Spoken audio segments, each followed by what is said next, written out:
Good morning. Welcome to Hudson Institute. My name is Rebecca Heinrichs, and I'm a senior fellow here at Hudson. This is a unique event for Hudson. It's unique in that there are so many influential elected officials here with us, and it's unique in that the purpose of the event is not so much to gain consensus on a complex policy issue as it is to declare a reality. It is a historical moment for the historical records for this country. So what is that reality? Just as there were Holocaust deniers, there are Hamas sexual violence deniers, and we will not let it stand.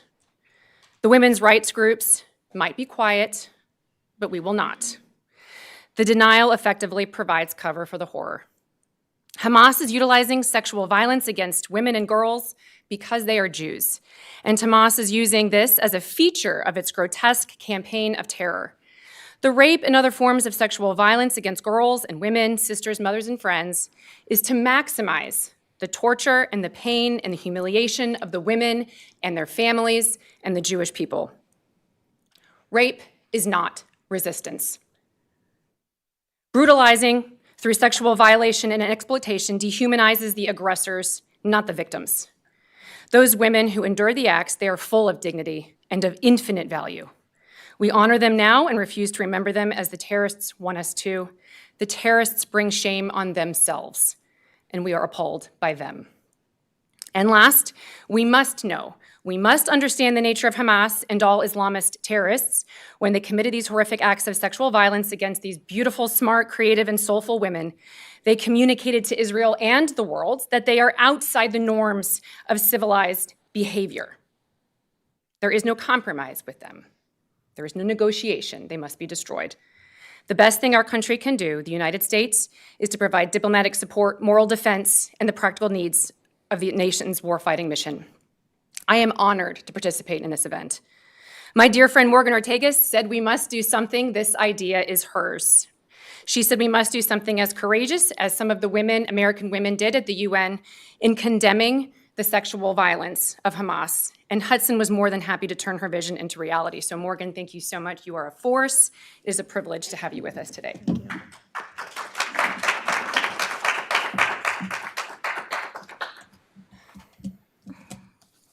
It's been 2 months, and I keep wondering when we're going to be able to talk about this. Maybe it's going to take years.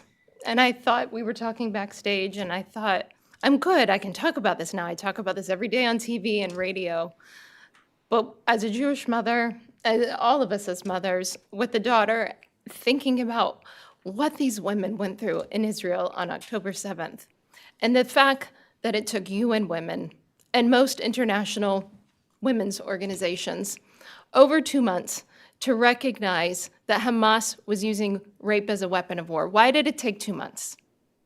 It took 2 months because we're Jews. That's the only reason. So I want to thank Rebecca. I want to thank Hudson. I was on a plane to the Middle East at the end of last week. I texted Rebecca and a few friends and Senator Ernst, who was always ready for all of my good ideas, fairies that I have, and these amazing congresswomen on stage, and Senator Blackburn will be joining us as well on the live stream. I texted all of these friends, and actually I would say I will give them credit. Senator Gillibrand, Hillary Clinton, and Sheryl Sandberg stood at the Israeli mission at the UN last week, as Rebecca mentioned, and called this out. And I was inspired by what they did. The Hamas using rape as a tool in their fight against and their terrorist acts, there's no partisanship around that. And so I appreciate the Democratic women who have spoken out. And today is a day for Republican women to speak out. Because people don't believe Jewish women, we'll give you some of the facts. Israeli police have gathered more than 1,500 testimony from witnesses and medics, as well as forensic evidence demonstrating that rape and sexual assault were widespread. A young man at the music festival saw a woman being gang raped by 8 to 10 men before they shot and killed her. There's so many other examples that I'm sure our guest speakers want to get into, but there's one thing that I must do, and that's also highlight, we all know, as Senator Ernst has said many times, that Hamas is funded by Iran. This attack did not happen without the Islamic Republic of Iran. At least 90%, 93% of Hamas's funding comes from Iran. And why is that important? Remember that the Iranian regime also uses rape as a weapon of war. This was prevalent in the 2022 women's protest movement. We all remember Women, Life, Freedom. And the Iranian regime used it to degrade and force Iranian men and women into submission. The regime's secret prisons frequently use sexual violence in order to break their victims. Iranian prosecutors were entirely complicit and often ignored allegations of rape. Hamas is, of course, as we said, trained and funded by Iran. This connection is unsurprising. And to the Iranian women who chant women, life, freedom, and who have been so supportive of Israeli women since October 7th, we also want to recognize that they are victims as well. So as I said earlier, before I hand it over to our senators and our congresswomen, I just want to thank everybody for being here. As you see, so many people around the world are calling for a ceasefire. They're telling Israel that they cannot finish Hamas as a terrorist organization. And the United States is not going to stand by that. So every time somebody calls for a ceasefire, I want all of us to remember today, to remember what happened at the Hudson Institute, to remember the victims, to remember the stories that we're about to hear. Every time they call for a ceasefire, let's remember who Hamas really is and why they must be destroyed. Thank you so much.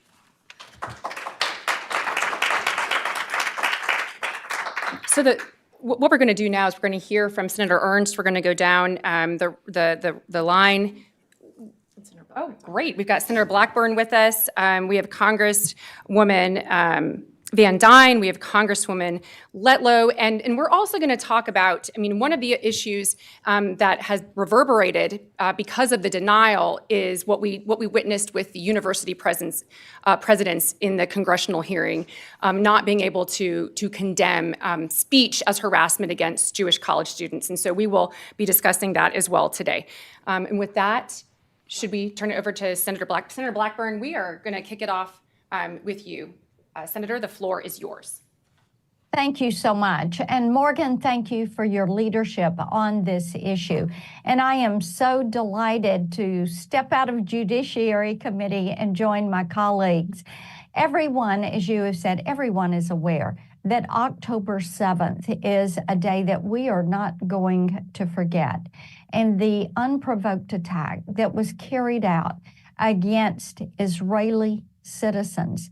And what is just so concerning to us is that Hamas has said that that was the first round, and they're coming back again and again and again until they eliminate Israel. And we hear these chants from the river to the sea. We know what Hamas's goal is, and we know that Hamas is using sexual violence as a weapon of war. So it is imperative that we stand together, that we call this out, and that Hamas be held accountable for what has transpired.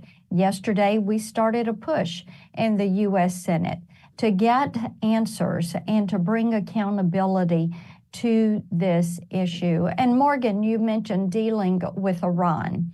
It is so important that we cut the funding streams that Iran has, that we make certain that sanctions are enforced against them for their oil sales, that we make certain that the $6 billion is frozen. I've led that push in the Senate. We have passed my legislation in the Senate. We are working to freeze not only that $6 billion ransom payment, but the $10 billion in oil revenues, so that Iran does not have the money to fund Hamas and Hezbollah and the Houthis and ISIS in Syria and in Iraq. And I am so pleased to join in support of getting answers for Israel, for the Israeli women, many who were raped. Their legs were broken, their pelvises were broken, their bodies were bloodied. They were paraded naked or half naked through the streets, mocked, ridiculed, used as a weapon in this war. So thank you for the attention that is brought to this. Thank you for the respect that you have given and shown to Jewish women. I am grateful to be a part of your activity today.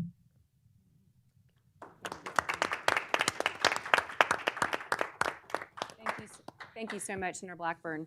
Senator Ernst. Yes, thank you. And I want to thank my colleagues as well for joining in a letter that we are pushing to the United Nations. This is incredibly personal to so many women as we see what these Israeli women are going through at the hands of Hamas.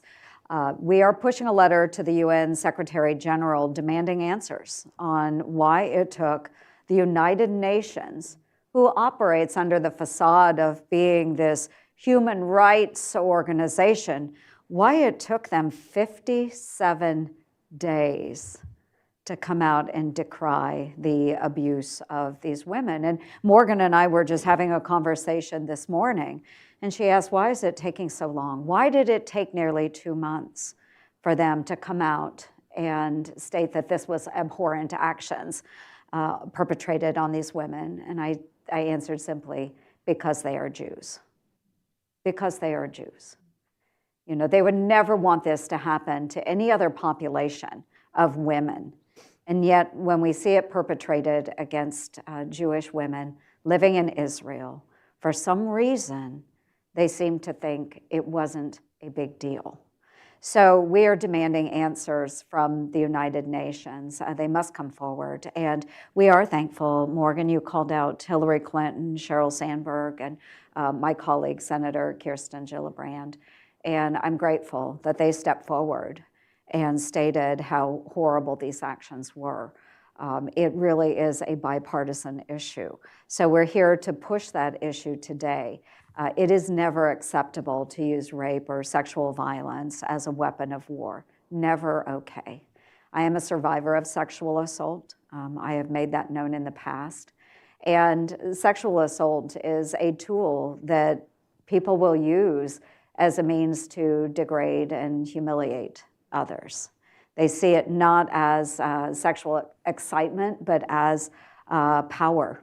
And that's exactly what Hamas is using this as, is power. They are showing that they have power over these helpless women and men that have been sexually assaulted by Hamas in Gaza. Now, we've seen many of these women that were taken out of their homes. They were assaulted on site, of course, in Israel. But what we have heard is that those that were taken into captivity in Gaza, they are exponentially being abused, much more so than what was witnessed at the music festival and in the kibbutzim. This is just 10 times, 100 times worse what they are experiencing. And not only are they being sexually assaulted, they're also being mutilated so that the actions will live on forever in their memories if God is so gracious as to allow them to live and be returned home to their families. So this is an ongoing issue that we are standing up for these women, these Jewish women, and we are going to continue to speak loudly. I'm going to share the quote that Sheryl Sandberg shared at the United Nations. And this was last week. She said, quote, "Silence is complicity. And in the face of terror, we cannot be quiet," end quote. And thank you, Ms. Sandberg, for your support. We cannot be complicit. We must speak out. And we will be loud and we will be clear. And the United Nations needs to follow the example of these women here today. So thank you, Morgan. Thank you, Rebecca, very much. And to my colleagues, thank you so much for joining us.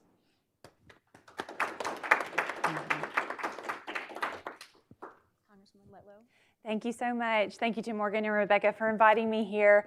And to our colleagues and senators, thank you for making your voices be heard. And my background is in higher education, and I serve on the Education and Workforce Committee. And I just went through one of the most horrific committee hearings that I've ever witnessed. And that was the questioning of 3 university presidents. You probably all saw it. Maybe some of you watched the committee hearing. But I sat there in disbelief as these 3 presidents, time and time again, when questioned if the call for genocide went against their policies and procedures on their campuses, they answered that it depends upon the context. As I heard that, and was just in disbelief. I had a round of questioning that I was going to give them, but I decided against it midway through because I realized they were not going to give straightforward answers. They had been coached. They were going to evade the questions. And so instead, I decided to share a firsthand witness account with them. And as a mom, as a daughter, as a woman, I never imagined in a million years I would be sharing those words in a public committee hearing in the United States Congress. But they needed to hear it. And the horror on their faces was real. But I couldn't help but point out the hypocrisy that they were displaying by not condemning what their students on their campuses were saying and how that had to make women feel on their campuses, and in particular, Jewish women. I can only imagine how terrifying it is to be a Jewish woman, student, walking across any one of their campuses, and my president and my administration will not stand up to anti-Semitism and hold students accountable who are practicing anti-Semitism on their campuses. What message is that saying to women across this country on college campuses? We have done so much to promote and to make sure that women feel safe and to go against violence against women on our campuses. That day was a major setback in all that we have done on college campuses. And I've been so proud to be a part of that. But on that day in Congress, I quite frankly was embarrassed to be from higher education. And I told those presidents that, and I also told them, the buck stops with you as the president. You stand up. You say that this is wrong. You expel students. You hold professors accountable when they go against your policies and procedures. And if your policies and procedures do not condemn anti-Semitism, then you should be held accountable, and you should not just resign, you should be fired.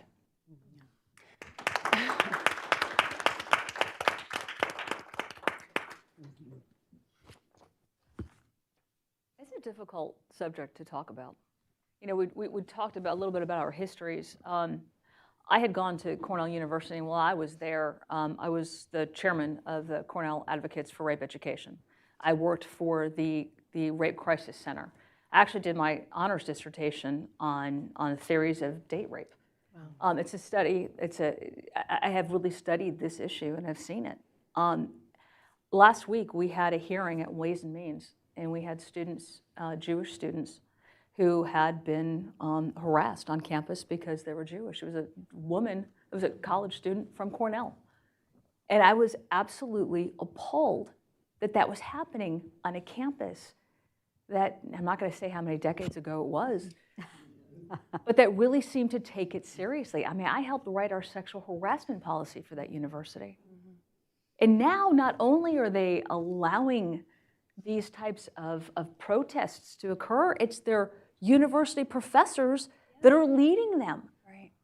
There was a history professor, Russell Rickford, at Cornell, who said how exhilarating October 7th was promoting Hamas's atrocities.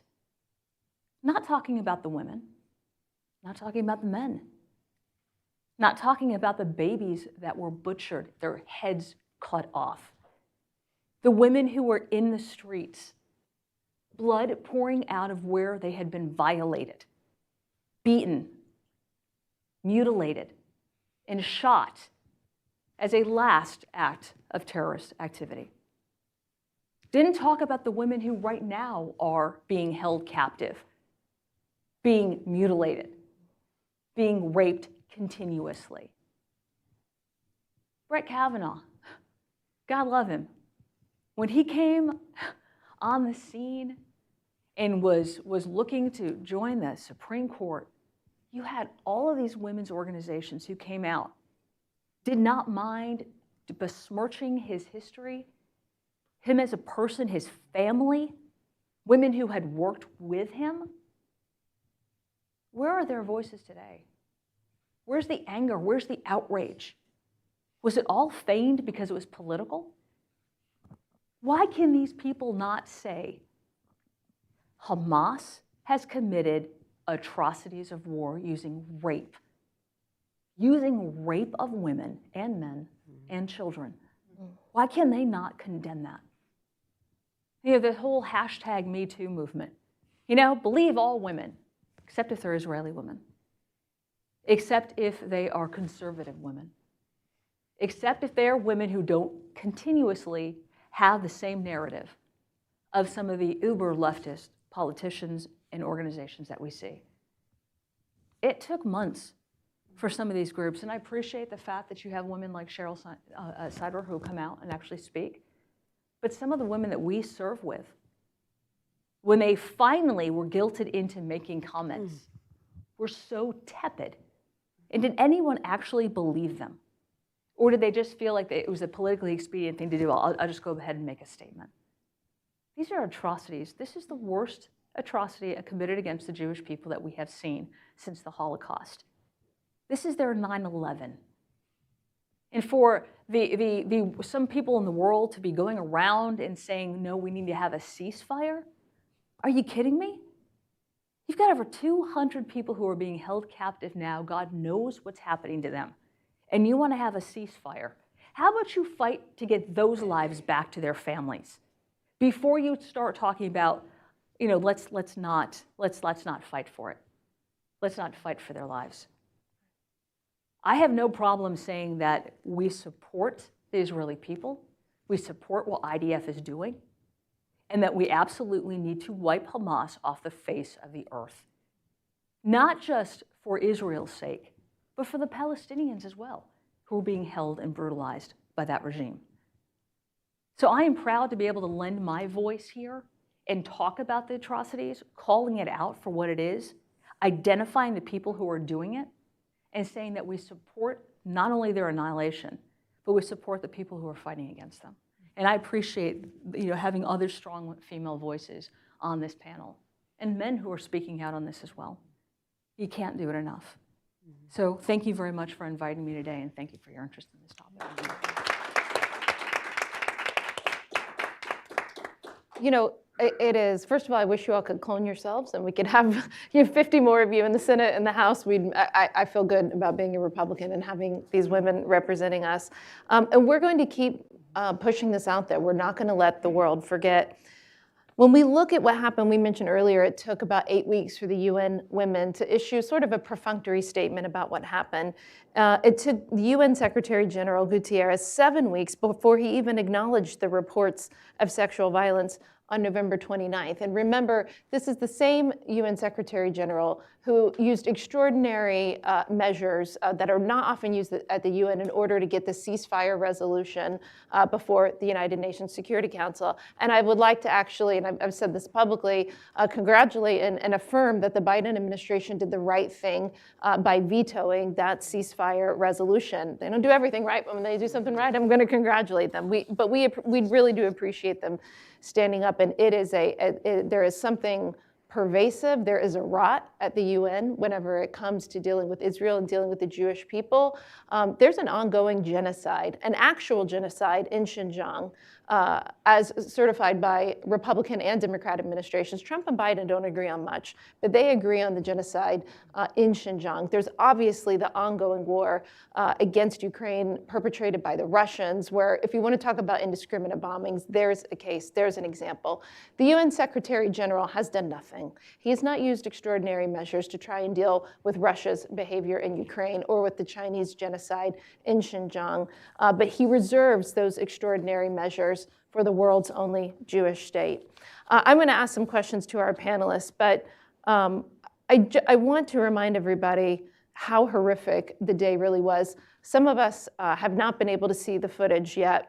We do have testimony from like a female volunteer, for example, that stated that so many young females' bodies, this was from the music festival, were so bloody that they dreaded opening the body bags out of fear of what they would find.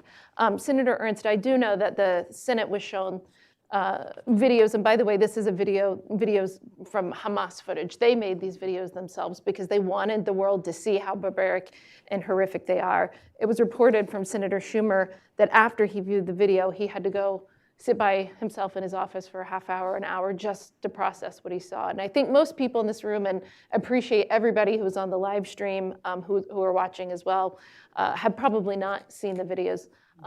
It's grotesque stuff. If you have children, please, you should probably not listen to this part of the conversation. But can you describe what you saw? Well, and Morgan, I'll be upfront about this. I did not go see the videos. I did not. I refused to go do that. I will not give glory to what Hamas has been doing, and I know there was a purpose behind doing this, and I appreciate that the viewing was made available for the members that needed to see it. I did not need to see it. I have served in uniform. I have served in wartime. I have not witnessed that type of tragedy, and I hope never to witness that type of tragedy. But I can say personally, I can visualize exactly what happened, and I didn't need to have that affirmed by seeing the video. As a mother, as someone who has been in violent situations before, it would take very little to mobilize me against Hamas in this situation. I have the heart of a warrior, and that does not end with taking off the uniform.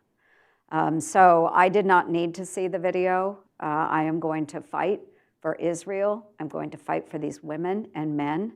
In 2014, I had the distinct honor of visiting kibbutz Nir Oz, and that kibbutz was one of the hardest hit in the attack from Hamas. I hope to return to the kibbutz very soon. There's very little left of it. I've heard from members that live on the kibbutz.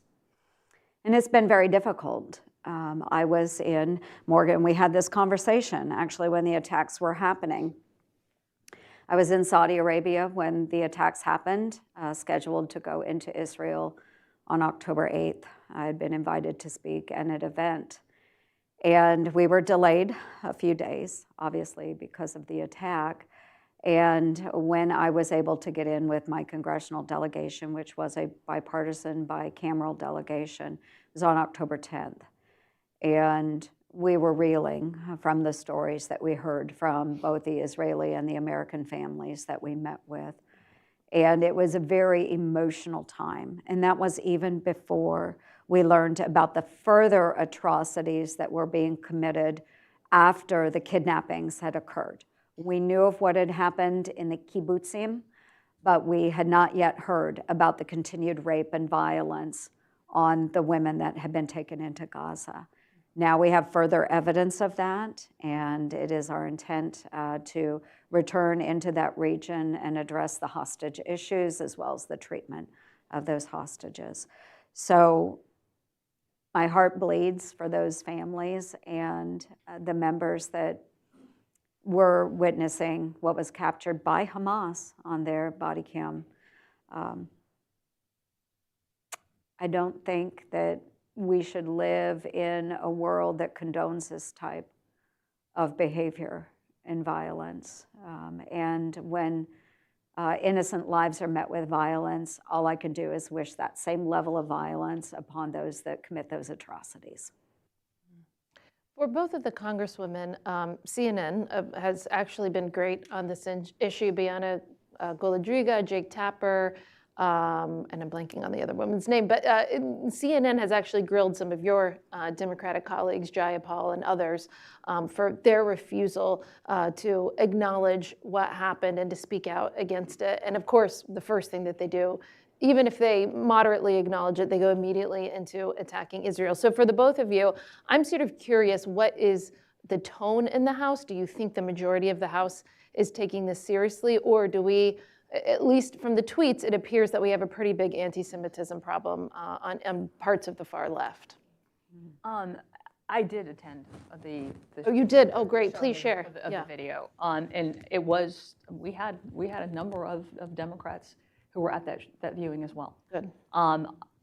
Look, I represent North Texas, and last year we had one of our temples in Colleyville that had a terrorist that went to it, and many of you probably saw it. I went around to get a resolution. You know, we were in the minority last session, last Congress, but it had more signatures, I think, than any piece of legislation last session. So I think you have support not just from Republicans, but also from the majority of Democrats. But you have some that are very outspoken, that don't really seem to care. You know, I was up in Longworth looking down when they had that protest just a couple weeks ago, and being led by one of our colleagues, totally, you know, not condemning what Hamas had done. And when you look at those videos, and I didn't want to go see it either, I really didn't, but unlike what happened during the Holocaust, when you are seeing these things firsthand that were taped, you need to see and witness the brutality so you can't say it never happened. When you are seeing how horrific one man can treat another, they were gunning these people down. They were hunting them like animals. They were treating them as if they had absolutely no empathy, no sympathy, no humanity. They were completely brutal. People need to see that firsthand. How can you deny that that's happening when you're watching it? This isn't a movie, and it was so obvious, by the way, the reactions of human bodies when they are being beaten. There was one that and I don't want to offend anybody, but again, these stories need to be told. This person was trying to cut off somebody's head using a hoe, and the person was still breathing and very much alive. Who does that? And yet we're going to defend them. So yes, I believe you have within the House a lot of people who are sympathetic and are supportive. The question is, are we going to allow just the sympathy, or are we going to actually put that into policy? The House, we pushed out a package to support Israel. We pushed it out almost immediately. It has been sitting in the Senate, and as supportive as Chuck Schumer is, you know, how he had to take those 30 minutes of time to breathe out, why has he not gotten that package out? He's got a vehicle if he wants to help the Israeli people today, but he's playing politics with it. And that is where we should really start shaming these people. You have an ability to be able to help today, take it, and stop playing politics. Thank you, Congresswoman. I concur with Congresswoman Beth Van Dynes. I think that you have the majority of support in the House. Again, you have a fringe of a certain amount of people that, and we all know their names, that are not speaking out against Hamas. So my concern doesn't necessarily lie there. I think the majority of the House is definitely in support. Where I'm really concerned is with our young people. And I have never seen such an uprising on college campuses. And again, I go back to, it's my wheelhouse. I taught, I was also in administration, and I've just never seen this kind of misinformation be circulated and this uprising of young people. And you have to wonder where it's coming from. And we've talked about this. I think social media is such a powerful player in this whole narrative, and specifically TikTok. Yeah. And we have to start holding those players accountable for the misinformation while also telling these horrific stories of what really happened that day. So my concern really lies within our young people today, and how do we reach them? Where did we go wrong, and how do we bring them back into moral clarity so that they can do better next time? That's such a good point, and I think that I don't know if there's been a scarier time in modern American history for American Jews, especially young Jews on college campuses, as you said, than right now. Yes. And that is that's a really sad and devastating fact, not only for the Jewish people, but our country. One of the things we have to ask, though, is why are we using our taxpayer dollars to support that? That's right. So in Ways and Means, Chairman Smith has been very clear, like, we are investigating these universities. If you are promoting anti-Semitic behavior, that is not a public good, and you should not be receiving taxpayer funds. Good for you. Thank you. Cut off the grants.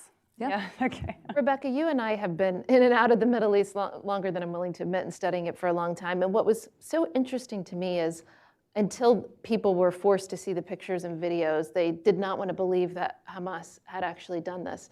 When, as you and I know, we could look at Yazidi women, right? We can look at how Iranian-backed militias in Iraq and throughout the Middle East and even the regime itself.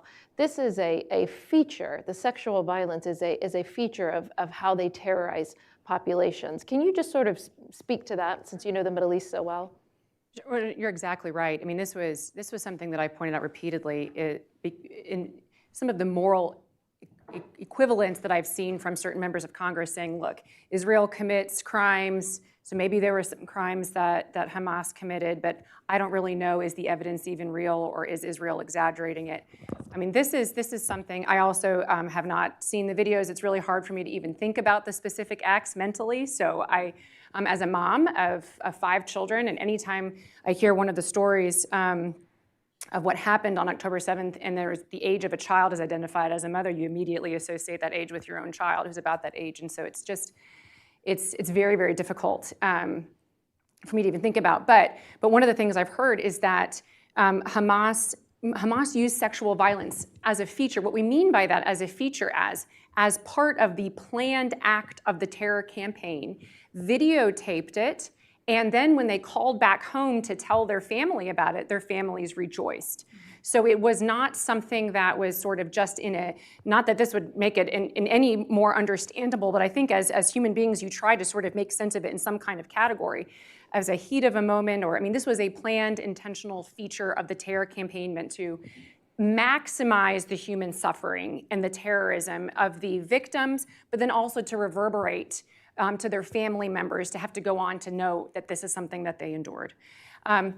So it is a feature, and I just want to say something else too, because keep coming back to the point about college campuses is so important, and I too worry continuously about Jewish students on campuses now, and part of it, I think, getting to the question of how did we get here with this moral equivocation and confusion, it's a steady diet of anti-Americanism in much of our public schools.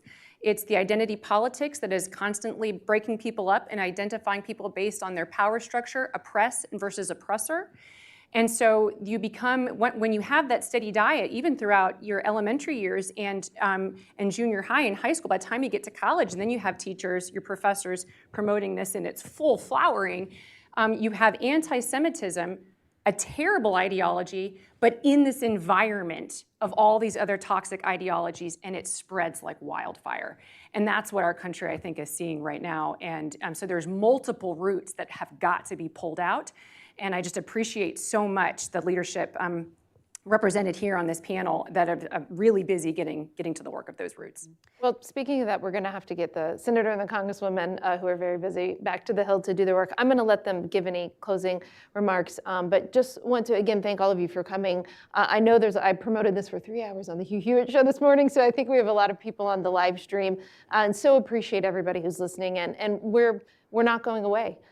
We're going to keep highlighting this. We're going to keep talking about it. And every time someone calls for a ceasefire, we are going to remind everybody what happened that day so that you can't look away. So, Congresswoman, Senator, any closing remarks? Yes, I want to thank the Hudson Institute for hosting us today in this really important conversation. Again, to Rebecca's point, this was the focus of the attacks, really, in highlighting the sexual violence against these women. It is just a step further that Hamas went with women. And we have seen this in Ukraine. We saw this done by the Wagner Group. We saw it done by the Russian invaders that went into Ukraine. We heard the United Nations decry that. We have heard many other people speak to the atrocities in Ukraine. It was different in Israel because they were Jewish women. This goes back to the anti-Semitism that is not just permeated through the United States, but also through the United Nations. In the United States, in the Senate, we have our own work on anti-Semitism. Senator Cassidy and I sat down with an assistant secretary at the Department of Education just 2 weeks ago and talked about the investigations that were being done on anti-Semitism, not only on the college campuses, but also in our K through 12 schools. It is rampant across America. And most Jewish students are afraid to even tell their classmates that they are Jewish because they are so scared. This is in direct violation of the anti-Semitism and the impeding of a student's ability to receive an education. It goes directly against Title VI of the Civil Rights Act. So we need our own government to step up and make sure they are doing the right thing. Anti-Semitism is not okay. The sexual violence that was perpetrated against these women and these men, it's not okay. And we must speak just as loudly and clearly about this violence as we have against any other population around the globe. And I totally, fully support those comments. All of us have a voice. For so long, it seems like it's so much easier not to engage in a nasty discussion. You hear people talk about being, divisive. You hear this woke culture, and it's so easy just to, okay, I'm just not going to engage. I don't care if it's at the Thanksgiving table. I'm just not going to engage. I don't want to get in fights with my friends. I'm not, I see stupid stuff that they post online. The problem is that when you don't call it out, it continues, it grows, and it's gotten so much worse. So I would urge all of us to use our voices, not in a bad way, not in a negative way, not in an aggressive way, but in a forceful, strong way. Smiles on our faces, using reasoning, not getting personal.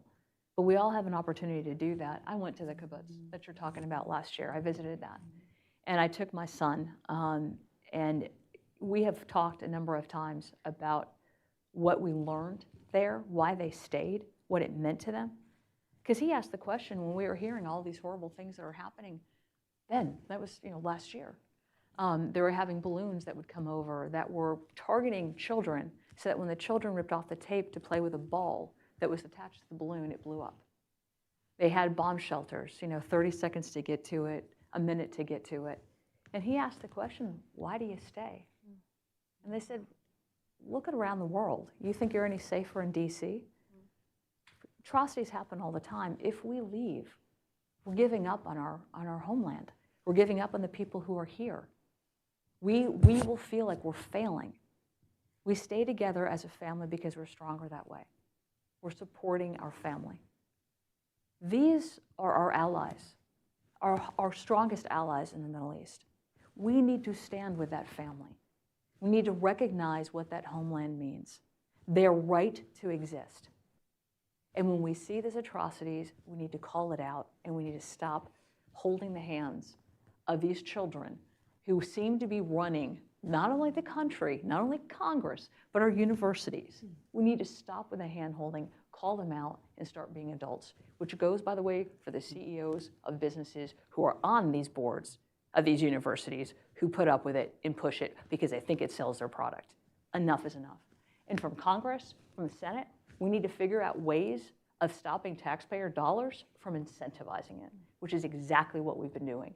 And then we're shocked when we see the protests that we see across the country. So I know that we are busy on ways and means getting to that. I know that the Senate is looking at ways as well. But if you have ideas out there, we are open. Let me know. So thank you guys very much. Hudson Institute is awesome. Thank you all so much for being here. I mean, the moral clarity is so important because from it comes sound policy. Rape is not resistance, and there's no moral equivocation about it. And we must be very, very clear. Anytime we come across a friend or a colleague who starts to make any kind of excuse or defense of these atrocities on the part of Hamas, I think it's incumbent for all of us to say that there's actually no excuse for it, no defense of it, and to totally reject that moral equivalence. Thank you all so much. I know this is a deeply personal difficult subject to talk about. It takes a lot of courage to come up here and do it. And so I'm so thankful for your leadership. Thank you, Morgan. Thank you all for taking so much of your time and attention to this critical issue. If you could please allow the panelists to exit the room before the rest of you stand up, that would be very helpful. Thank you once again. Wonderful. Thank you very much. Thank you. Thank you.